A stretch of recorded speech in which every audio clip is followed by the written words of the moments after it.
I'd like to get this work session called to order. Welcome all the visitors. Glad you could come and be with us. And this time I'd like to ask Keith Ledford if he would bring us in with the invocation. Father, again, we come before you and ask you to bless this meeting, Lord God, and to give us leadership and guidance in all decisions that are made. Everything's done and said. We give you honor and glory for it in Jesus' name.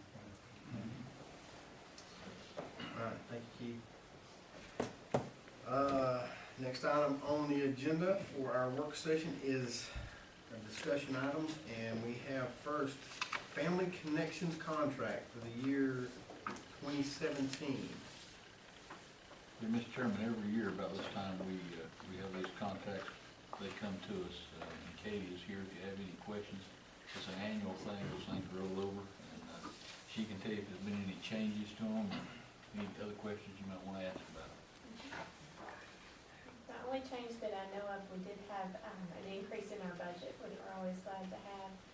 The state is trying to give back some of the funds that were cut in previous years, so they did give us a $1,000 increase this year as well as last year. And that's every county in Georgia is able to get that. Can you talk a little bit about some of the services y'all provide to our families? Yes, I'd be happy to. One of the things that we do in the school is the mentor program. I coordinate that program, and we have contracted through a grant with Department of Behavioral Health and Developmental Disabilities. It's a mouthful. We contract with them, and this year in our contract we agreed to serve 35 students. At this point we are serving 45. We have met that and exceeded the number they asked of us. This contract ends in October. It's on the federal fiscal year, so we still have a few more months for that one. And through a partnership with Leadership Union this year, we were able to recruit and train 19 new mentors for the program. So we've added those, and some of them have already started, and some will start at the beginning of school year next year once their fingerprints have cleared. That contract, it is until October, but we're currently in the 5th year of a 5-year grant with them. They've told us that the new grant will be coming out in April, but it is now the middle of May and we haven't seen it yet. So that is a potential loss of funding if that does not come out or something happens with that grant. So we're just kind of crossing our fingers and waiting on the money to come through, or the grant to come through on that one.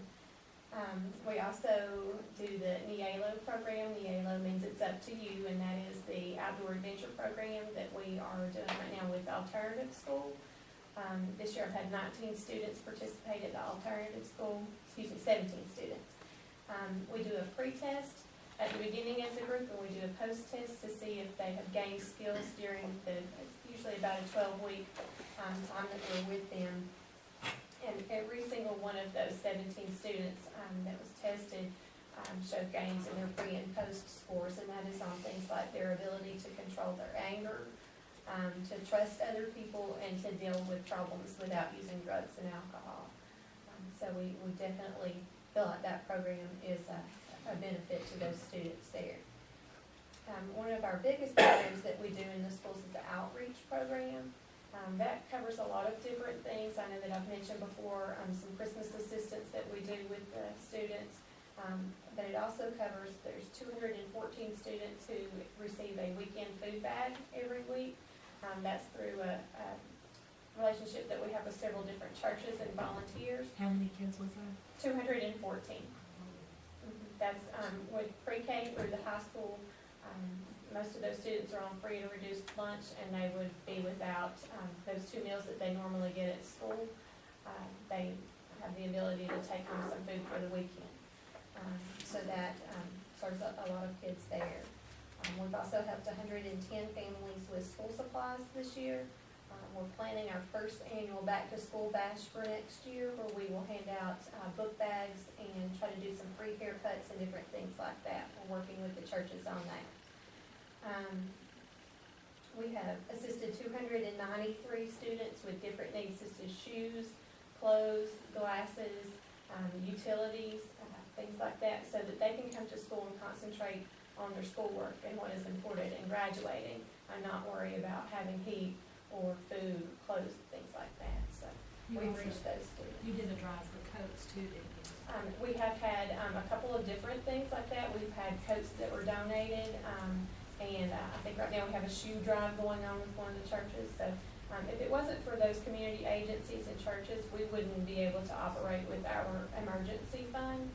We wouldn't be able to do those things. A lot of, the money is donated, and clothes and things like that are donated. We also, offered assistance to 570 students at Christmas, and 493 of them accepted the help. And those are a lot of our larger programs, but we also try to disseminate information about underage alcohol use and the fact that it is a problem in Union County, and ways to deal with that for parents to talk with their kids about that.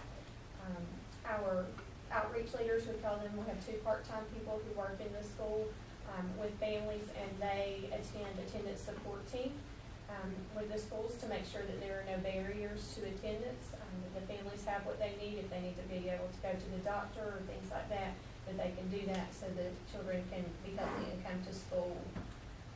We also sponsor the Enoto Youth Council. It's a club at the high school that works on leadership skills through service learning projects.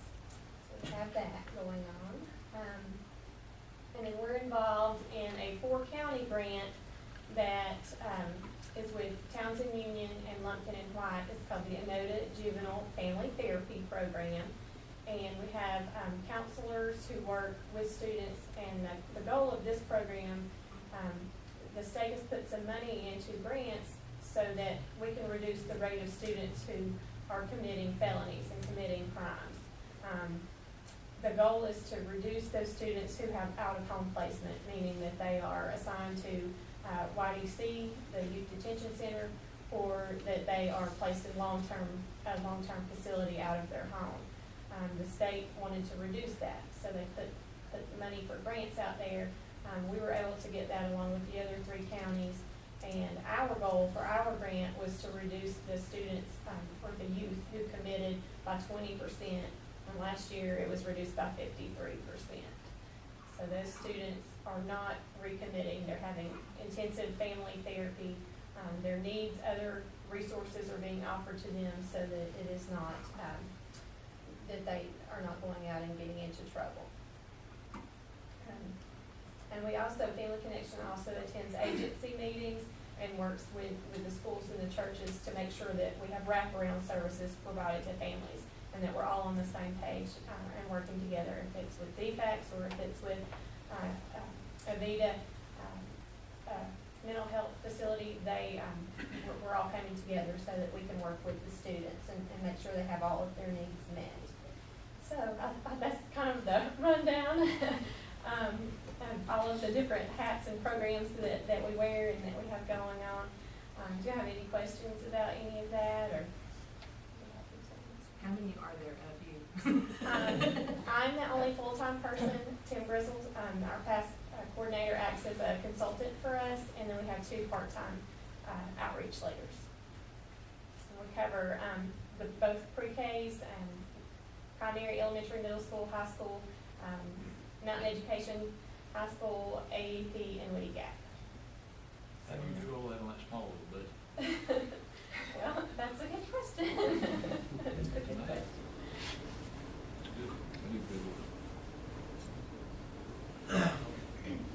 On behalf of the board, we thank you for all that you and Family Connections are doing for our kids in our communities. Thank you very much. And I would like to thank the board, because Family Connection is in every county, but it looks different in every county. And I know that I go to my region meetings and they're jealous. They are jealous because of the relationship we're able to have with the school. We're able to be housed right here and be with the clients. So we appreciate that you're providing us a space. Any more questions?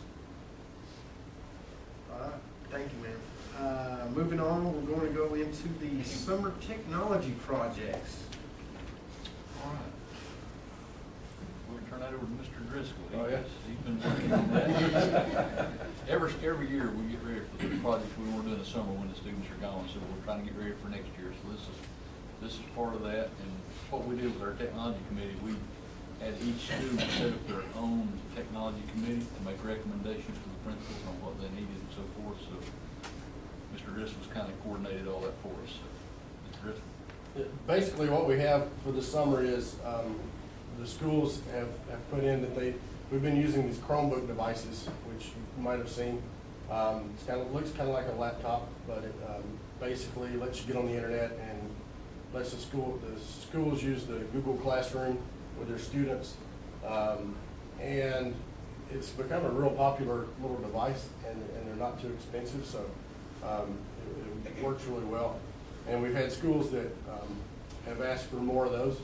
So that's one of the things on the list is 520 Chromebooks. And it breaks down, some are for the elementary, some are for each one of the schools. Mainly the elementary is the one that's, half of those go to the elementary school. Their technology committee, they're really taking off with it. They've got some training they're doing in-house as soon as school's out this year, and all the teachers are really, it's working really well. The teachers are training each other on how to use this technology. So part of the request we got for the summer project is the Chromebooks. Then for the primary school, we're starting to replace the Promethean boards that we put in about 4 years ago. We're starting to replace some of those, and so the new second grade classes, we put new projectors in that don't require a board. It's an interactive projector, so it just shows on the whiteboard that's already in the room, and it's still a touchscreen device, but you don't actually have a board like you do with this thing here. So we're installing 26 of those, hopefully this in the primary school. And then the ones we take out of the primary school, the Promethean boards we take out, we've got 5 or 6 classrooms that need Promethean boards. We'll move those into those, and then use some of the other ones as spare parts for all the other ones we have. And then we've got, it's time to update the software and the device that does our content filtering and internet security appliance. The device we use, you actually buy a license to use it for 3 years, because you're really licensing the software, not the equipment. And that's come up again, so there's $12,000 in this proposal for that, but it's actually over a 3-year period. So, Is that Barracuda Network?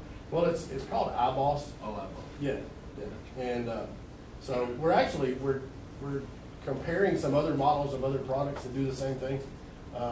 We've been demoing 2 or 3 different ones in the last couple of weeks, so there's a chance that the actual cost on that will be less than 12. That's one of those things that, we need it just for the security of our data that's here and the information that we have access to, and we don't want people outside of our network to have access to. So that's part of it. And then there is the federal requirement through the Child Internet Protection Act that says you, as a school, you will have a content filter in place, and so it's kind of directed from them. Will this assist on the children being able to use EdSphere again? That was pulled away because of inappropriate content That was on filtering. their end. Yeah, that was actually content that, see, EdSphere as a program filters its own content, and then we filter generically all the content from the internet. And what we run into is when we have a program like EdSphere that we pay for, we tell our firewall to allow students to go to EdSphere. And then EdSphere, it filters content on their site. And they kind of had some issues with content that we thought they should have filtered that they didn't. So that's why we kind of poured it away from elementary school. And they say that they've improved their content filter, and they also said that they've given it to where we can actually go in and adjust our part of the content filter, So hopefully that problem will go away this summer, and Right we'll now, use it again. And we've had a few meetings of looking at our technology that we have, the programs we have, and the use of them, where they're used, how they're used, the quality of them, do they need to be used next year? And EdSphere is one of them we're looking at taking away. There's another one out there called Newsella, and it's current events, but it changes the reading level. We could all be reading the exact same story, the exact same news event, but it changes the reading level based on your reading level. So if you say, I need the lowest reading level in there, it'll give it to me. If somebody's at a 1300, it'll give it to them in a 1300. So we've actually piloted that the second half of this year, and it's worked out a lot better versus EdSphere. When EdSphere first came out, it was great, but we found out they didn't own all the content. And so then they pulled that back, and it created an issue with EdSphere, not just from the filtering side, but also from the access to the content. It's the searchable features are not as good. So we're looking at that transition going from EdSphere to Newsela, where they can look at more current events in the classroom, and every kid be reading the same thing, but every kid comprehend it differently because of their reading level. What would be the cost of the newsletter? It'd be paid out of that Striving Readers Grant. It's not expensive. I think it's $6,000 a year. And it has a writing component with it too, so after they read the article, they get a chance to write an essay about it. Yeah, and they, the other part of that too is it does tie in, I believe, with Google Classroom, doesn't it? There's a capacity there to tie in with some of the other stuff we're doing with technology. And then, one thing in the proposal for this summer is the new equipment we'll need for new hires and just replacing some equipment that's on some of the laptops. So anybody, any new teacher we hire this summer will need to have a device for them to use, so that's in this budget also. I could ask you a question about the Chromebooks. With that number, is that supplying like one computer for every student in a certain grade, or kind of what are y'all doing? What it does, we have about 620 right now that are in the system being used. So what this will do is it'll give the high school 2 carts of 30 for each grade. So it'll add 4 carts to the high school. It gives the middle school 2 carts of 30 for each grade. So we're adding 3 carts there. It gives the elementary school is the most, where the most use is really gonna happen. And based on this, they'll have 1 cart for every 2 classrooms. So they're really, anxious to get it going and really putting a lot of work into it. So right now, they're kind of our guinea pig as such. Is that including Chromebooks as well for Woody Gap, or y'all got them taken care of? We already have a cart of Chromebooks at Woody Gap. So between that and the computer lab and the computers we have in the library, that they're pretty much have 1 device for each student. Is that our goal eventually, is get where it's going to be? Depending on which grade, I know Millie in the primary school is talking about, at primary school, what does it look like? So it's more about starting to use the technology, starting to access it, not one-to-one. And even I think elementary school, 1 cart between 2 teachers and talking to the elementary school, that allows you to work with that other teacher to really share that. Because to have 1 per kid at elementary school, that's probably excessive too. But if you're talking about 2 to 1, that seems pretty fair. But then as you start to get up to 6 through 8 or 6 through 12, it's gonna get more frequent. I know all their testing is computerized, Yeah. and the reading is computerized. And my daughter loved EdSphere because of the writing It will help them for testing too, because they get used to typing in their answers. Yeah. It'll help them. There's some stuff going on right now for next year as far as making sure the writing specials that they have aligns with the classroom instruction that they have, which also aligns with the keyboarding technology class they have. So that way they're getting it in multiple areas, because you can't ask a kid at the end of the year, all right, here's a computer, we need you to type your responses. And this is, they've only seen it a few times, they don't know what the home keys are, they don't know anything. The more they use it, the better they'll be with it. We've got a lot of teachers, I think they're starting training pretty soon with the Google Classroom at the elementary school. They've started a class already, doing that some already, and then as soon as, like, next Thursday, they'll have a class. well, if I'm correct, we have no choice but the kids to take the test on the computers. They said by year 3, I believe it was, they wanted 100% online, and we've just finished up year 2, and we've been 100% every year, because we know that's where you gotta go anyhow, so why not go ahead and do it if you've got the capacity to do it? And we've not had problems with other schools, that's right. I give that credit to our technology department. Bill and his team does a really good job. They got that down pretty well. We had more issues last year, but I think that was more from, That was their more, end. the company that did the testing software last year, is not the same company that's doing it this year. That company was purchased by the company that's doing it this year. And the quality of the software and the management side of it is a lot better. So it went really smooth this year. we still got 2 more days of VOCs, I believe. Well, the pricing on the Chromebook blew me away. I mean, I couldn't believe that you Yeah, got them that cheap. Chromebooks, I mean, they're less expensive than an iPad. They're far less expensive than a laptop, you know?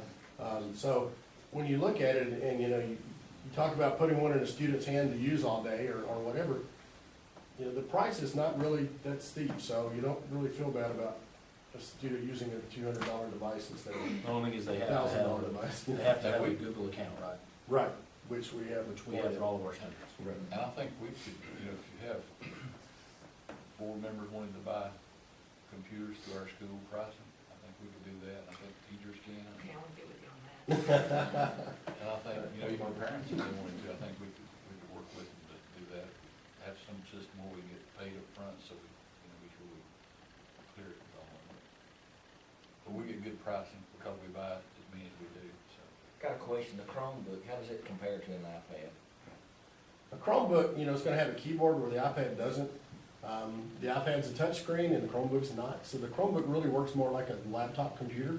It's just that the information in the Chromebook is not stored on the Chromebook.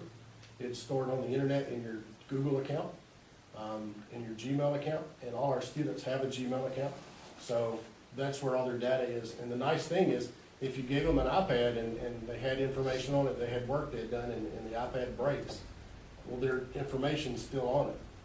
With a Chromebook, if they do work and the Chromebook breaks, they get another Chromebook and log into their Google account, and all their information's Still there. there, not on the device.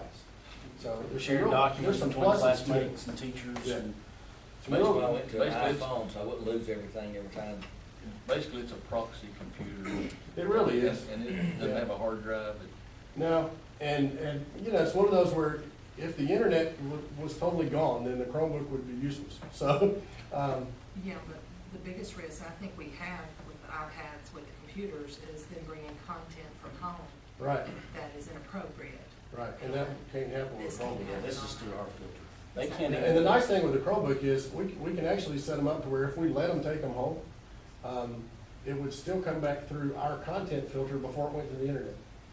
So they were in, you know, Zaxby's, and they turned it on, it would connect to the internet, connect to us, and then connect to wherever they wanted it to go on the internet.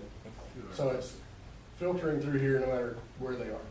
now, we've got some features turned off, like they can't email each other back. Right, they can't email other students. So when it comes to some cyberbullying and it comes to some Right. inappropriate content, it's belongs to the kid and the teacher has access to it. Right. And Candace Driscoll's good. He does a good job with that. You got it down pretty well. He's figured out all the loopholes. We're pretty good at finding ways to get around it. Even his team. Fortunately, these kids figure out ways to get around things too. They do. So limiting this is important. Yeah, it is. Are there any more questions? All right, thank you, Bill, appreciate it. Moving on, our next item for discussion is overlook lighting. Right. As you know, one of the things we didn't have included when we built Fine Arts was lighting in those parking lots up there.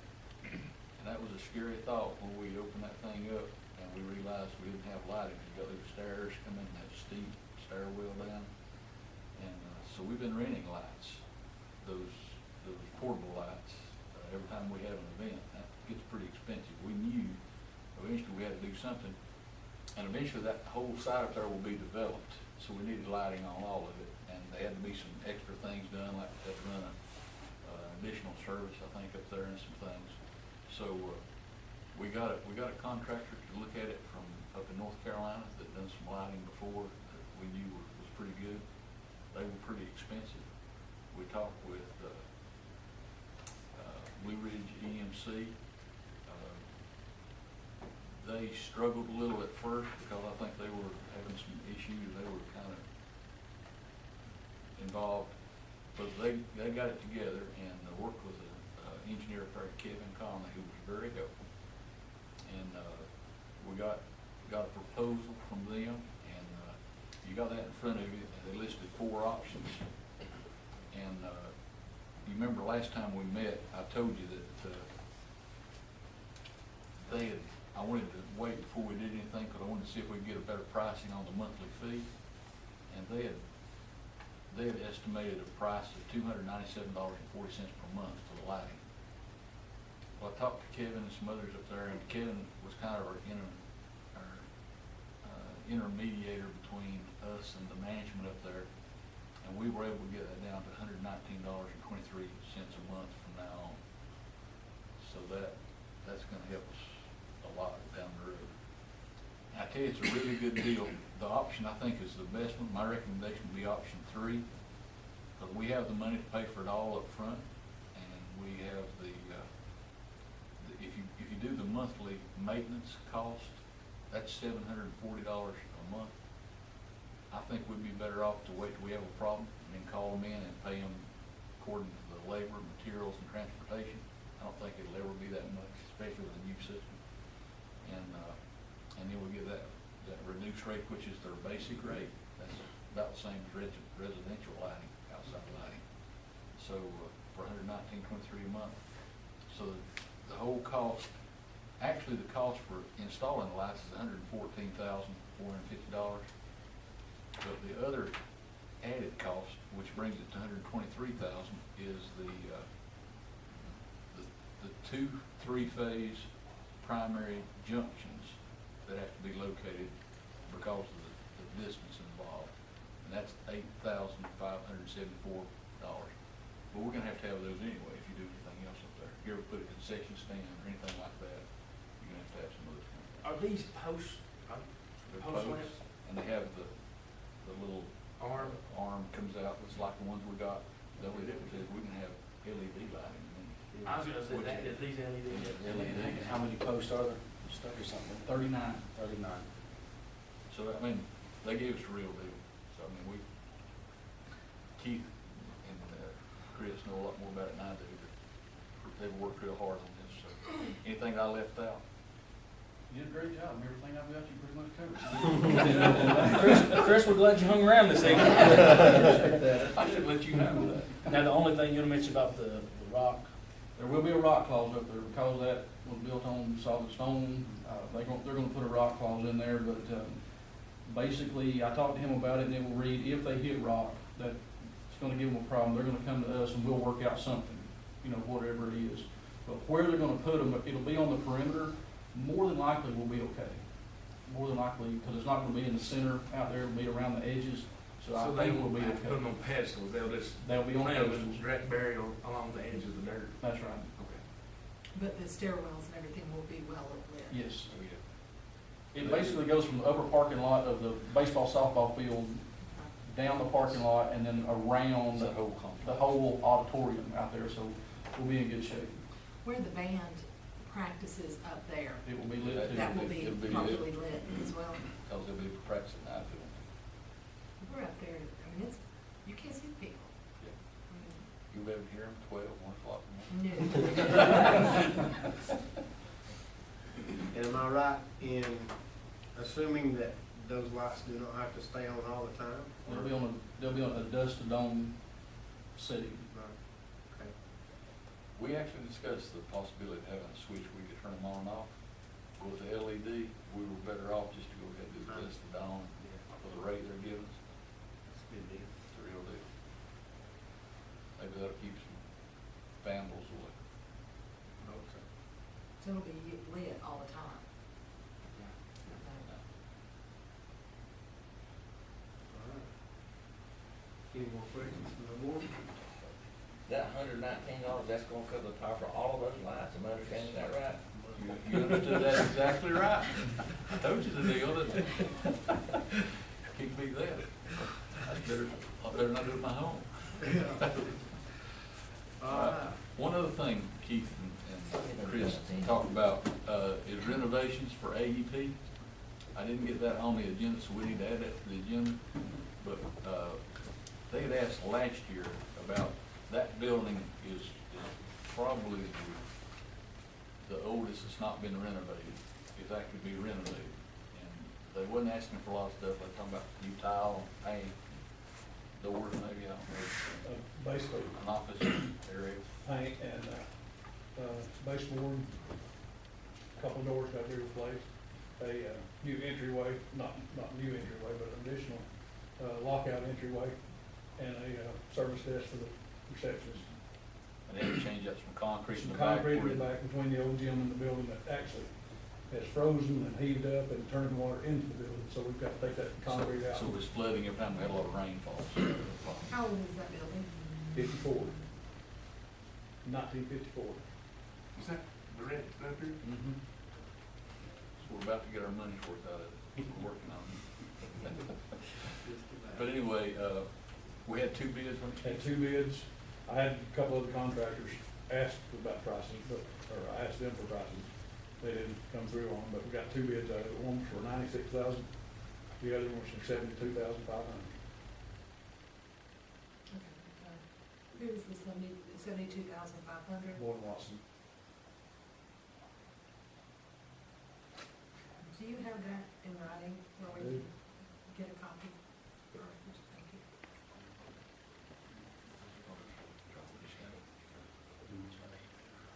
Yeah, and I talked with Mountain Ed, because you know Mountain Ed uses it at night, and they agreed to pay for 50% of it. It's not the ed paper. Yeah, they share that building with us in the evenings, and so they would pay for half.